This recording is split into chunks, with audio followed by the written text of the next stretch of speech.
Fantatra ihany koa fa ny cannabis no zava-mahadomelina be mpanjifa indrindra ka ireo tanora 12 taona ka hatramin'ny 20 taona no tena manjifa izany. Fandikan-dalàna tanteraka amin'ny fidorohana sy fivarotana zava-mahadomelina, manana fehezan-dalàna famaizana isika ho an'ireo izay tratra, saingy amin'ny ankapobeny dia fampiarana izany ny olana.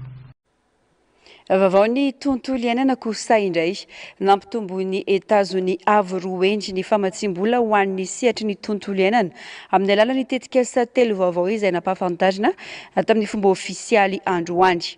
Mitentina 1.7 tapitrisa dolara ny famatsim-bola iompana amin'ny fiarovana sy fitantanana ny tontolo iainana eto Madagasikara mandritra ny 5 taona manaraka.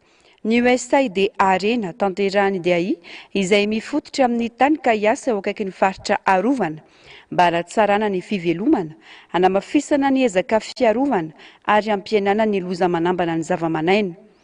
Faharoa ny tetikasa USAID reky izay tontosain'ny Foibe Loharanokarena Morotsiraka amin'ny Université Rhode Island izay miompana amin'ny fiarovana ny ranomasina sy ny fandrindrana ny faritra anjonoana sady manatsara ny fivelomana eny Morotsiraka.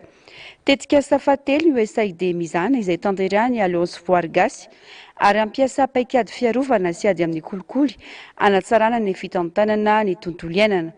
Nanomboka ny taona 2012 efa nitentina 520 tapitrisa dolara ny famatsim-bola avy amin'ny gouvernemanta amerikanina ho an'ny fandarana asa miady amin'ny fanondranana biby antsokosoko sy azo sarobidy, manamafy ny fitantanana arena voajanahary, manatsara ny fitantanana ny ala sy ny ranomasina ary miara-miasa amin'ny sehatra tsy miankina mba hampitombona ny sofana rarotra rahateo-karena ho an'ny vondrom-piarahamonina eto Madagasikara.